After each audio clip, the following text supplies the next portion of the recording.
ശിവപുരാണം மகாத்மியம் 6வது அத்தியாயம் ஸ்ரவண விதி கதனம்.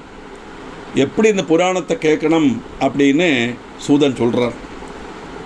சவுனகன் கேட்குறார், வியாச சிஷ்யன் மகாத்மாவான சூதம் பவான், உங்களுக்கு நமஸ்காரம் பண்ணுறோம்.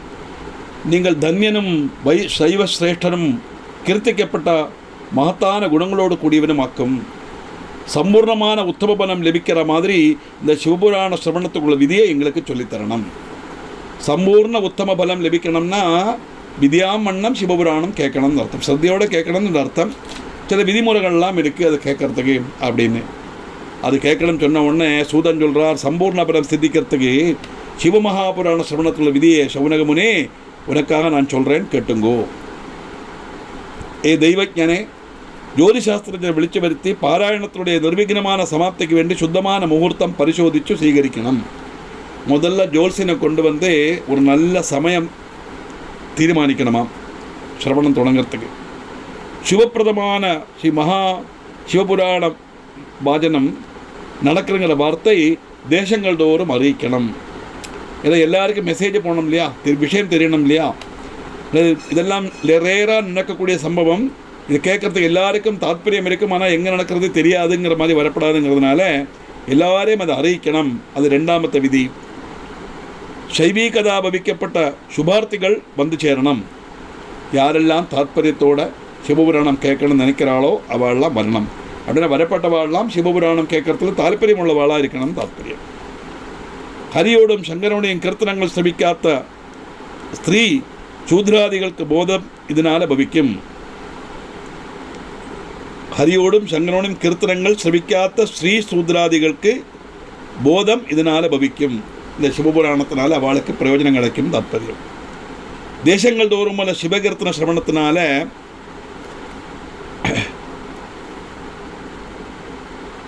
அதுக்கு உற்சாகம் உள்ளவாளை கூட்டின்னு வரணும். ஏன்னா ஒரு ஆடியன்ஸ் நல்ல இன்ட்ரெஸ்டாக கேட்குற மாதிரி இருந்தால் தான் இந்த பிரவச்சனகர்த்தாக எல்லாம் சொல்ல முடியும், இல்லையானா முடியாது. இப்போ இப்போ ஒரு இடத்துல ஒரு மணிக்கு ராமாயணம் வாசிக்க வேணும், அதுக்கு கிளாஸ் லேட்டாச்சு. சிங்கப்பூர்லேருந்து வந்திருக்கா, அவள் அம்மா போயிட்டா அதுக்கு வாசிக்கிறதுக்கு. ரொம்ப பின் ட்ராப் சைலண்டாக இருந்தது கேட்டுன்றது தான்.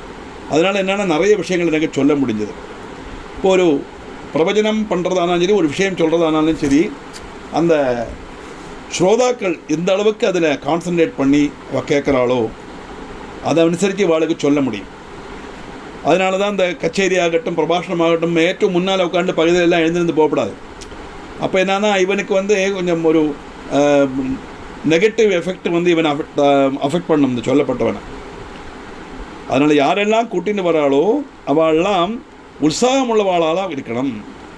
பரமாத்புதகரமான சிவபுராணத்தினுடைய பாராயண பரமோத்சவ சமாஜம் உண்டாகிறது. ஸ்ரீமத் சிவமகாபுராணத்தினுடைய ரசம் பானம் செய்யறதுக்காக ஆதரபூர்வம் கனிவோடு கூடி பிரேமதத்பரமான ஆளுகள் வந்து சேரணும். புராணத்தினுடைய ரசம் பானம் செய்யறதுக்கு அப்படின்னா அதை அனுபவிக்கிறதுக்குன்னு தாற்பயம். ஏகாதசாகம் ஃபுல்லாக கொடுக்கறதுக்கு கேட்கறதுக்கு சந்தர்ப்பம் இல்லாதானா ஒரு நாளைக்காவது வந்து கேட்கணும். இதுக்குள்ள க்ஷணம் ரொம்ப துர்லபமாக்கும். ஏன்னா எல்லா இடத்துலையும் நடக்காது இல்லையா. சிவபுராணம் சிரவணங்கிறது நம்ம ஆகிரகிச்சாலும் நடக்காது. அதனால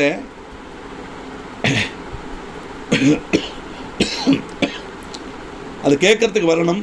செனிதாக்களோட ஆஹ்வானம் சசந்தோஷம் வினயான்விதமாயிட்டாகணும். நம்ம கூப்பிடும்போது நம்ம கூப்பிட்றத பார்த்தாலே ஆளுகள் வரணும். அந்த மாதிரி நிர்பந்திக்கப்படாது, கண்டிஷன் சொல்லப்படாது.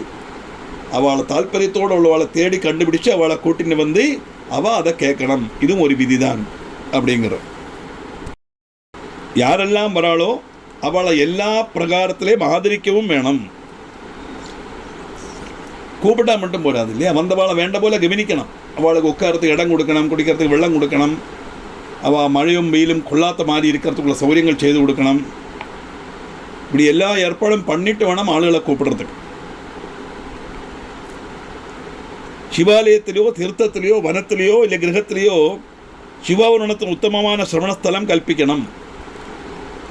அப்படின்னா அந்த சிவபுராணம் கதனம் நடக்கிற இடத்துல நல்ல அட்மாஸ்பியர் இருக்கணும். நேரத்தை சொன்ன மாதிரி மழை நனையப்படாது, வெயில் கொள்ளப்படாது, அவுட் சைட் டிஸ்டர்பன்ஸ் ஒன்றும் வரப்படாது, நல்ல காற்றோட்டமுள்ள இடமா இருக்கணும். அதனால அவங்க சிவங்கோவிலையோ தீர்த்தத்திலேயோ வனத்திலேயோ இல்லை கிரகத்திலேயோ உத்தமமான ஸ்தலம் கண்டுபிடிச்சு அங்கே வேணும் சொல்லறதுக்கு. அப்படி சொல்லப்பட்ட இடம் கண்டுபிடிச்சா அந்த பூமியை விருத்தியாக்கி மெழுகி தாதுக்களால் அலங்கரித்து வேணும் எல்லாம் செய்கிறதுக்கு. அதாவது ஒரு விசேஷமான ஒரு காரியம் நடக்கிறதுனா அதுக்கு தகுந்த மாதிரி உள்ள தயாரெடுப்பு உண்டாகணும்னு அர்த்தம். அந்த இடத்த பார்க்கும்போதே எல்லாருக்கும் ஒரு சந்தோஷம் வரணும். சூப்பராக அரேஞ்ச் பண்ணியிருக்கா அப்படி சொல்கிறோம் இல்லையா, அந்த மாதிரி இது வரணும். அதனால் உற்சாகத்தோடு அழகான பந்தல் உண்டாக்கணும். பந்தல் என்னத்துக்குன்னா நான் சொன்ன மாதிரி தான் மழையும் வெயிலும் எல்லாம் கொள்ளாமல் இருக்கிறதுக்கு. பந்தல் உண்டாக்கினா மட்டும் வராது, ஒழுகாத்த பந்தலாக இருக்கணும். பந்தலை உண்டாக்கிட்டு உக்கீர்ன துணியெல்லாம் வச்சு கட்டி எனத்தை அந்த கோவில் சில பல இடங்கள்ல அப்படித்தான் வழிபாடு மாதிரி செய்வாது, செய்யப்படாது. ஏன் அப்படிப்படாதுன்னா அங்கே உட்காந்து சத்தியாக கேட்கணும் இந்த வருவன் நம்ம மேலே வெள்ளம் விழுந்ததுன்னா அவனுடைய சந்தை வெள்ளத்தில் போயிடும். கொஞ்ச நாள் பொறுத்து பண்ணி நனையும் போது அவன் எழுந்திருந்து போயிடுவான். அப்போ தாற்பயத்தோடு வரப்பட்டவனுக்கு கூட அது கேட்க முடியாத ஒரு சந்தர்ப்பம் நம்ம உண்டாக்கிடுவோம். அது அப்படிப்படாதுனாக்கி இங்கே சொல்கிறார். அதனால் பாராயண விதி சிரவண விதினா கேட்கப்பட்டவாளுக்கு மட்டுமல்ல, அவள் எப்படி வந்து கேட்கணும், அதுக்குள்ள சௌகரியங்கள் என்னெல்லாம் செய்யணுங்கிறதும் அதில் வருது. பாராயணத்துக்கு உதகாத்த கிரகத்தில் சாமகிரிகள்லாம் அதிருஷ்யமாய் ஒரு கோணலை ஒதுக்கி வைக்கணும். உயர்ந்த மண்டபம் நிர்மித்து வாழைக்குலகள்லாம் கட்டி அலங்கரிக்கணும். பல புஷ்பாதிகளால் நல்ல போல அதை விதானித்து வைக்கணும். அந்த ஸ்டேஜில் ஒரு படம் வச்சு அந்த படத்தில் உங்ககிட்ட ஒரு விளக்கெல்லாம் வச்சு முடிஞ்சானா நல்ல புஷ்பங்கள் பழங்கள்லாம் வச்சு ஒரு டிவைன் அட்மாஸ்பியர் அங்கே கிரியேட் பண்ணணும்னு அர்த்தம். சிம்பிளாக சொல்ல போனால் பூர்ண சோபையுள்ள பதாகளோடு கூடி 4 திக்கிலையும் கொடிமரம் ஸ்தாபிக்கணும். சர்வானந்த விதாயகமான பூர்ண பக்தி எல்லா பிரகாரத்திலையும் உண்டாகணும். பரமாத்மாவான பகவான் சங்கரனுக்கு மனோகரமான ஆசனம் உச்சத்தில் கல்பிக்கணும். அந்த சிவனோட ஒரு சிவலிங்கமோ சிவனோட விக்கிரகமோ இல்லை சிவனோட ஒரு ஃபோட்டோவோ உயர்ந்த இடத்துல வச்சு அதுக்கு இது கல்பிக்கணும். காரணம் அங்கே வந்து உட்காந்துக்கப்பட்டவாள் வந்தவுடனே இப்படி பார்ப்பா இல்லையா, அந்த பரமேஸ்வரனுடைய படத்தை பார்த்த உடனே அவளுக்கு பக்தியும் சிரத்தையும் அதிகமாகணும் தாத்பரியம். சாமானியமான ரீதியில்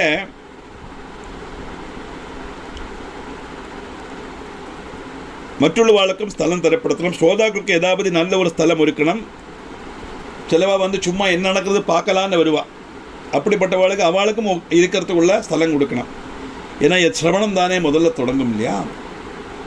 அப்போ அது பெரிய தாற்பயம் ஒன்றும் இருக்காது. என்ன சொல்கிறாளே பார்ப்போம் கேட்போம் அப்படின்னு வந்துட்டு அதில் தாற்பயம் உண்டானா அவள் பின்னையும் வருவாள். இந்த தாற்பயம் இல்லாதவள் வந்து வந்தவுடனே ஃப்ரெண்டு நேரம் இடம் பிடிச்சிட்டா அதாக்கும் பிரச்சனை. பகுதியில் எழுந்திருந்து போவா, அங்கிருந்து பேசுவா, கூட வாட்சை பார்ப்பா, செல் எடுத்து வாட்ஸ்அப் பார்த்துட்டு இருப்பா. இப்படியெல்லாம் வரும்போது என்னன்னா அந்த கிரந்தத்தையும் இந்த கிரந்தத்தை கதனம் பண்ணப்பட்டவாளையும் அவமானப்படுத்துகிற மாதிரி ஆயிடும். இதெல்லாம் சரியான விதி அல்ல அப்படிங்கிறார்.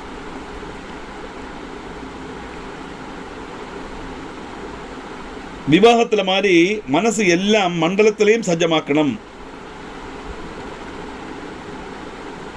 மற்ற லௌகிகமான சிந்தகள் எல்லாமே மாற்றி வைக்கவும் வேணும். சொல்லப்பட்டவன் வடக்கு அபிமுகமாயிட்டு இருந்தால் ஸ்ரோதாக்கள் கிழக்கு அபிமுகமாகி விபரீத கிரமத்தில் கால் வராத்த விதம் வேணும் இருக்கிறது. காலை நீட்டின் முன்னக்கெல்லாம் காலை நீட்டின்னு இருக்கக்கூடாது.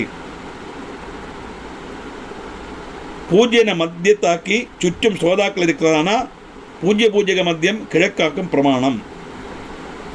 இதெல்லாம் எல்லா இடத்துலையும் நமக்கு இம்ப்ளிமெண்ட் பண்ண முடியாது. ஆடிட்டோரியம் எப்படி இருக்கோ அதுக்கு தகுந்த மாதிரி தானே எல்லாம் செய்ய முடியும். அதனால் இதெல்லாம் விதி இருக்குது அப்படின்னு நினச்சிக்கணும். ஆனால் கலிகாலத்தில் எப்படியாவது வந்து அதை கேட்டால் போரும்னு ஆகிடுறது. அதனால் அந்த சிரவண விதி அனுசரித்து எங்கெல்லாம் கதனம் நடக்கிறதோ சிவபுராணம் நடக்கிறதோ அந்த சிவபுராணம் நடக்கப்பட்ட ஆளுகள் உட்காரப்பட்ட அந்த கதனம் பண்ணப்பட்டவன் உட்காரப்பட்ட பிரபாஷகன் உட்காரப்பட்ட அந்த ஸ்டேஜி தாழ சேரில் உட்காரப்பட்டவாளை விட கொஞ்சம் ஹைட்டாக இருக்கணும் தாற்பயம். அப்படின்னா அந்த கசரில் உட்காரதுனால உள்ள பிரச்சனை வராதுங்க.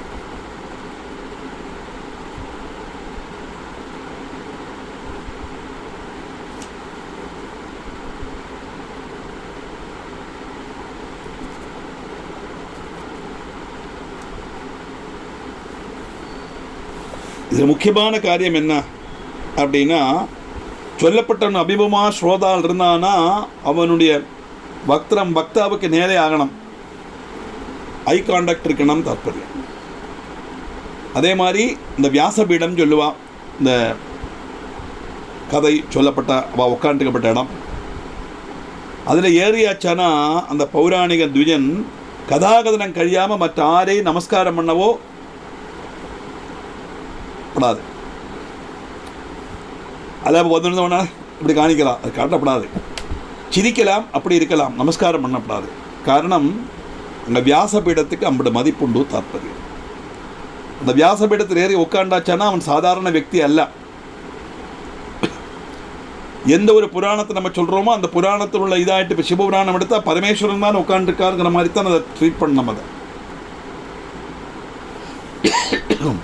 உட்காண்டு பண்ண பாலகனோ யுவாவோ விருத்தனோ தரித்திரனோ ஆனால் கூட புராணத்தின் சதா வந்தியனும் சுகிருதார்த்திகளுக்கு பூஜ்யனும் ஆக்கும். சின்ன குழந்தையாலும் சரிதான், அங்கேருந்து வந்து உட்காரப்பட்டவோ அப்படி தொழுது தான் உட்காருவா. ஆனால் இவ திருப்பி தொழப்படாதுங்கிறார். அது வியாசபீடத்தினுடைய அந்த நீதி. வியாசபீடம்னா பிரபாஷம் பண்ணுறதுக்கு உட்காந்துருக்கால அந்த பீடத்துக்கு வியாசபீடம்னு பேர்.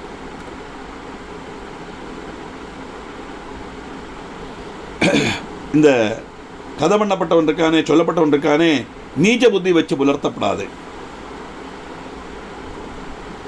கோபப்படப்படாதுன்னு அர்த்தம். ஆனால் பிரபாஷன் டிஸ்டர்ப் பண்ணும்போது ஆட்டோமேட்டிக்காக கோபம் வந்துடும். அது மனுஷாளுக்குள்ள சுபாவமாக்கும். அவனை கோபப்படுத்தாத மாதிரி, டிஸ்டர்பன்ஸ் வராத மாதிரி பாக்குள்ள பார்த்துக்கலாம்.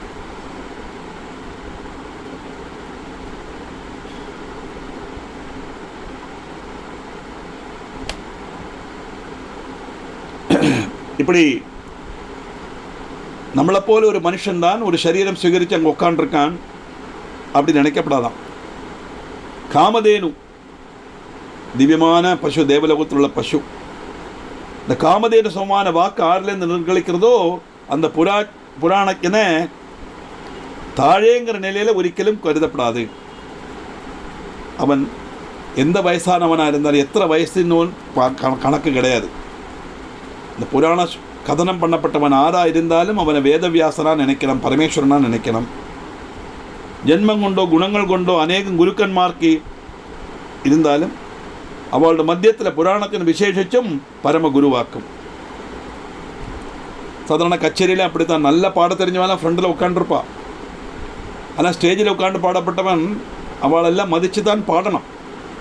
ஆனால் அவள் பாடும்போது என்னாவது வந்தால் கூட இவள் கேட்டுன்னு தான் இப்போ குறுக்கே போக மாட்டான். அது சரியில்லை, அந்த சரம் அப்படி இல்லை அப்படின்னு சொல்ல மாட்டான். ஒரு வேளை இதுக்கு அப்புறம் சொல்லுவாளாக இருக்கும். காரணம் என்னன்னா அந்த வேதியில் இருக்கிறவாளுக்கு நம்மளோட மதிப்பு கொடுக்கணும்னு தாற்பயம். அதே மாதிரி சொல்லும்போது என்னன்னு சொல்லியாச்சுன்னா இது அப்படி இல்லைவா இப்படி இல்லைவான்னு கிராஸ் கொஸ்டின்லாம் பண்ணப்படாது. கோடிக்கணக்கான ஜென்மங்கள் ஜனிச்சு தளர்ந்து நரனுக்கு யாதொருவன் பரமமாய் முக்தி பிரதானம் செய்கிறானோ அவனை விட பரம குருவாயிட்டு வேற யாரும் கிடையாது. புராணஜன் சுஜியும் சமர்த்தனும் சாந்தனும் மால்சரியம் இல்லாதவனும் ஆகணும். சாதுவும் கருணாமயனும் வாக்மியும் ஆயிருக்கணும் இந்த கதை சொல்லப்பட்டவன். சூரியோதயம் முதல் 3.5 யாமம் கழியறதை விட புத்திமான பக்தாவு சைவ புராண கதை நல்ல போல சொல்லணும். தூர்த்தன்மார் துர்வருத்தர் லௌகிக விஜயத்தில் தற்பரரானவர் இப்படிப்பட்ட குடித விற்த்திகளோடு இந்த புராண பிரதமான கதை சொல்லப்படாது. ஆடியன்ஸில் பலவிதமான ஆடியன்ஸ் இருப்பான். ஸ்ரத்தையாக கேட்கணுன்னு வரப்பட்டவன் இருப்பான். பொழுதுவாமல் அதை என்ன மாற ஜுவாலியிலே வாழ்க்கை அப்படின்னுட்டு அதை கெடுக்கிறதுக்கு தகுந்த மாதிரி உள்ள புத்தியில் வருவன். இப்படியெல்லாம் உள்ள ஆளுகள்லாம் அங்கே இருப்பான். இப்போ தாற்பயம் உள்ள வாழ்க்கை மட்டும்தான் சொல்லப்படும் அப்படின்னு சொல்கிறது. இதெல்லாம் விதி. நமக்கு ப்ராக்டிக்கலாக ஒரு லெவலுக்கு மேலே இதெல்லாம் நம்ம இம்ப்ளிமெண்ட் பண்ண முடியாது. பப்ளிக்காக ஒரு ப்ரோக்ராம் பண்ணிட்டு இருக்கோம். அந்த சமயத்தில் ஒருத்தர் உட்காண்ட என்ன சொன்னான்னா ஆர்கனைசர் அவனை முள்ளா சொல்லி எழுப்பி விடலாம் நிலைமைக்கு இந்த வியாசபீடத்திலிருந்து அவளை கொண்டு சொல்கிற நிலைமைக்கு நம்ம கொண்டு வரப்படாதுன்னு அர்த்தம்.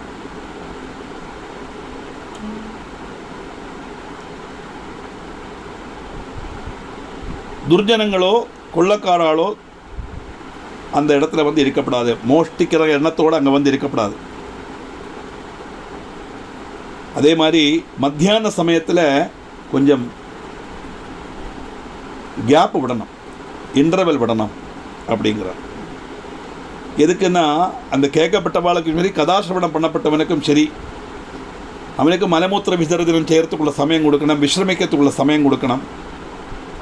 நித்திய கர்மாதிகள் எல்லாம் ரொம்ப கஷ்டப்பட்டு அவன் எல்லாத்தையும் ஓரளவுக்கு சுருக்கமாக எல்லாம் செய்து முடிச்சுட்டு தான் வருவன். இப்போ 9 மணிக்கு பிரபாஷணம் அப்படின்னு சொன்னால் ஒன்றிலே 9 மணிக்கு முந்தி எல்லாத்தையும் நன்னா முடிக்கணும்.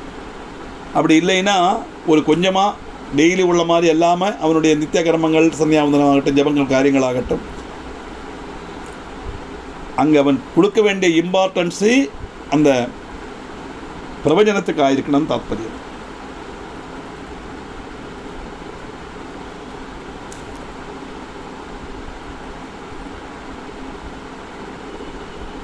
வேணுமானா நமக்கு தெரிஞ்ச ஒரு ஆள் நல்ல பண்டிதன் விஷயங்கள் எல்லாம் மனசிலாக்கி நம்மளை சகாய்க்கிறதுக்கு தகுந்த புத்தியோடு உள்ள ஒருத்தனை சகாயத்துக்கு வேணால் வச்சுக்கலாம். இதெல்லாம் சேர்த்துக்கு வந்து என்ன பண்ணமாம், கதாவிக்னம் வராமல் இருக்கிறதுக்கு கணநாதனை ஆத்தியம் பூஜிக்கணும். கணபதி பூஜனத்துக்கு சேஷம்தான் கதையோட அதீசனான பகவான் சிவனையும் புராண புஸ்தகத்தையும் பூஜிக்கணும். தனகிரக புத்திர கலத்திர சிந்தகள் எல்லாம் மாற்றி வச்சு சுத்த மனசாய் கதையில மாத்திரம் புத்தி வச்சு சிரேணம் செய்யப்பட்டவாளுக்கு உத்தம பதம் லபிக்கும்.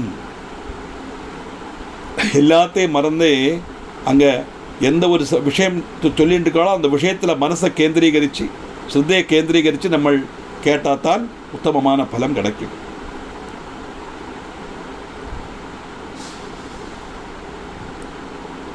அப்படி ஸ்ரத்தையும் பக்தியும் பூர்ணமாக யோசிச்சுட்டவா, மற்ற காரியங்களை வெக்கிரத காட்டாதவா, வாக்க நியந்திரிக்கப்பட்டவா, இப்படிப்பட்ட ஸ்ரோதாக்கள் வந்து பாக்யவான்மாராக்கும்.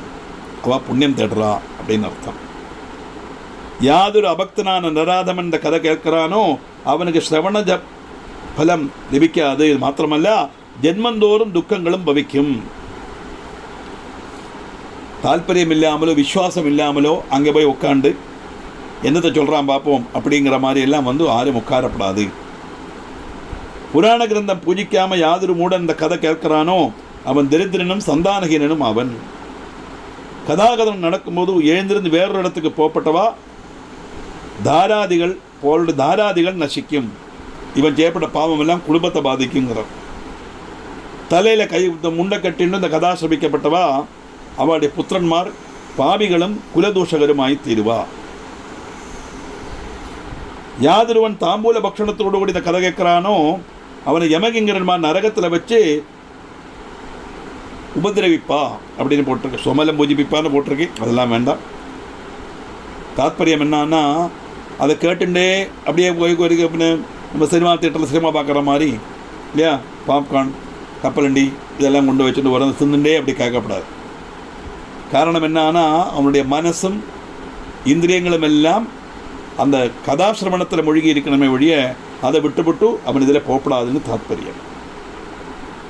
இப்படிப்பட்ட ரீதியில் வேணும் கதாசிரவணம் நடத்துறதுக்கு அப்படின்னு சொல்கிறான். இன்னும் கொஞ்சம் விதிகள் இருக்குது. அது என்னங்கிறது நமக்கு அடுத்த வியாழக்கிழமை கிளாஸில் பார்க்கலாம். சிவபுராணம் மகாத்மியம் 6ஆம் அத்தியாயம்.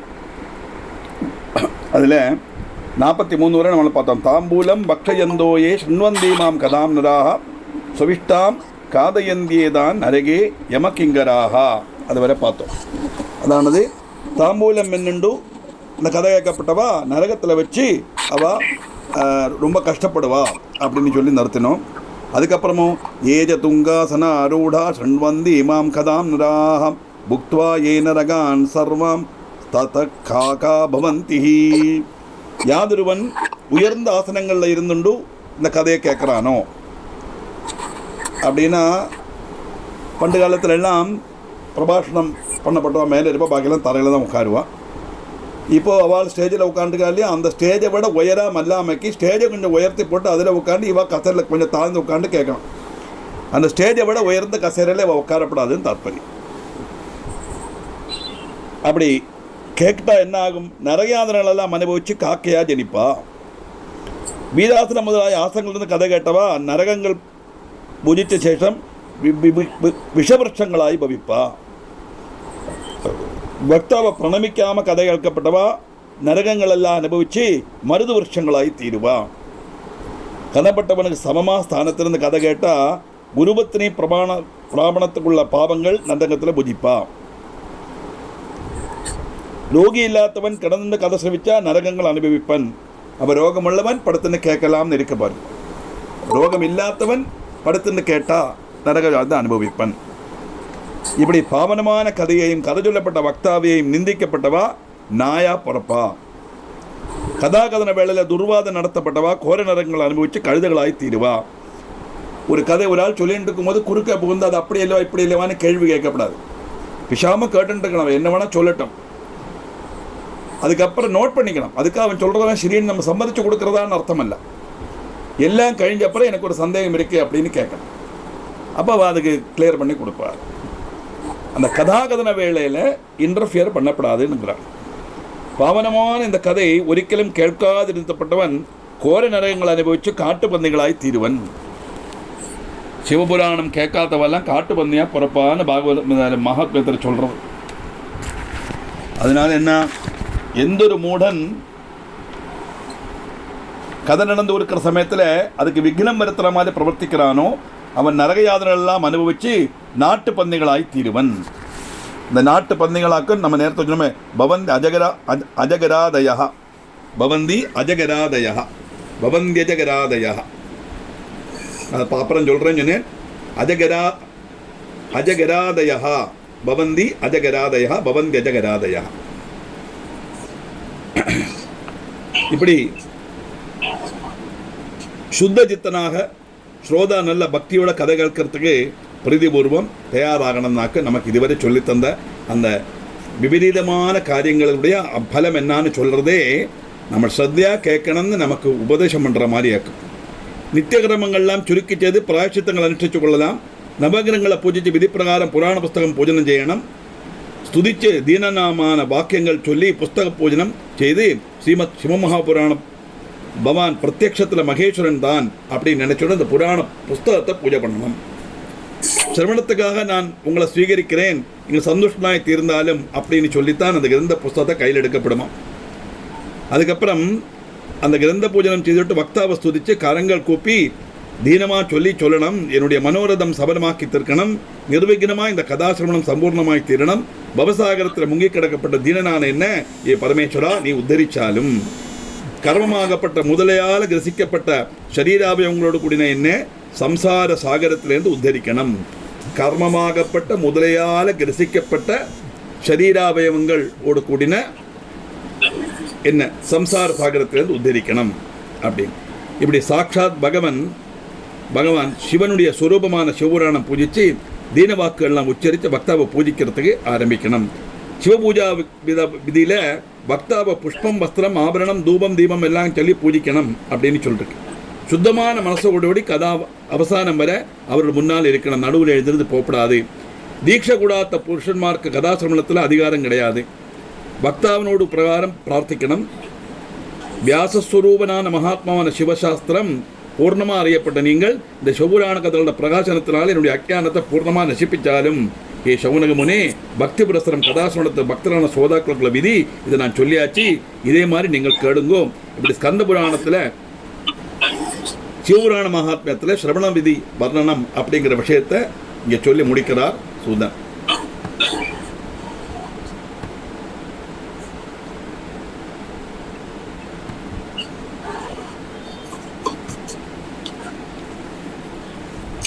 Sir, Prabha Dinesh.